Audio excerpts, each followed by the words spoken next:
balot tapos madaming sili at sibuyas na nilagay sa suka na gawa sa tuba ay talaga namang nakakapaglaway. Maaga ko mga inutusan ng aking kapatid na bumili sa bayan. One up na silang pala binili ko. Gawa nga na high blood mga kasama ko. Ay baka naman mapatumba kami na wala sa oras. Ay agad syempre una natin gawin ay hugasan muna. May mga iti-iti pa kasi siya. 16 days lang pala na balot binili ni Ading. Gusto kasi nila hindi pa malaki ang sisi. Yung parang mga butiki pa lang. Ito mga sinakpan ko. Ang daming reklamo. Mas gusto ko pala sa balot mga ka-wifi ay yung 18 days na may tuktok at mabalahibo niya. Tipong pag nguya mo, parang may mafe-feel ka na something crunchy. Ay, abogi. Pagkatapos kong hugasan ay binalot ko siya sa plastic para kung magakulo-kulo mamaya ay hindi sila mag-uuntugan. Di dapat ka perfect talaga ang pagkaluto natin. Uy, padayo. DIY lang pala ang aming kalan made of sugar cane. Ay, abogi. At buti na nga lang talaga meron tayong personal assistant. Huy, hindi. Hiya naman tayo. Tinulungan nga ako dyan ni Kuya Tuto. Ay, sa mga nagatanong kung single pa siya, ay single na single. Ay, apa naman. Kung si Kuya Tuto lang yung mapangasawa niyo, ay wala na talaga kayong problemahin. Para lang talaga kayong Disney princess. So, ito na nga, inaayos na nga namin itong sabitanan ng aming kaldero. Hala, asa na si Aling Maliit? Ay, dito lang pala sila sa ilalim ng punong mangga. Tapos nga, nakita kong dalawang pato na ito.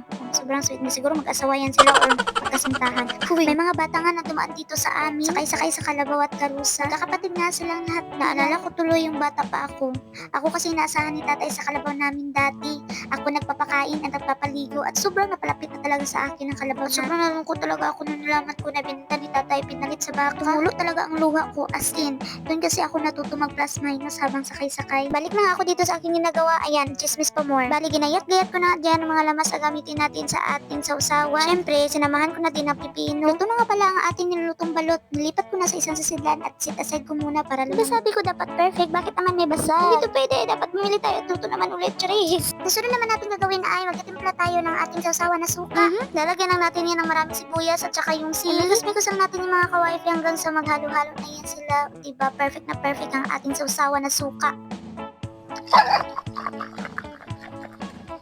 At ito na nga ang ating balut spicy. Ay ala, grabe siya. Sobrang siya lang tingnan dahil nilagyan pa natin dyan ang pipino at saka yung bone crackers. Hala, grabe. Tsura pa lang. Ang sarap na talaga tingnan. Paano kaya pag natikman mo na, hala, heaven. Ay, bagi. At hindi pa nga ako kontento sa kanyang pagka-spicy at nilagyan pa natin. Ay, at ito na nga ang ating first bite. Ay, hindi ko talaga kaya. Dalawa lang talaga ang nakain ko dyan. Kaya naman, ay binigay ko na sa kanila yung iba. After nga namin kumain ay pumunta kami doon sa aming kapitbahay at ayun yung mga bata kanina. Huy!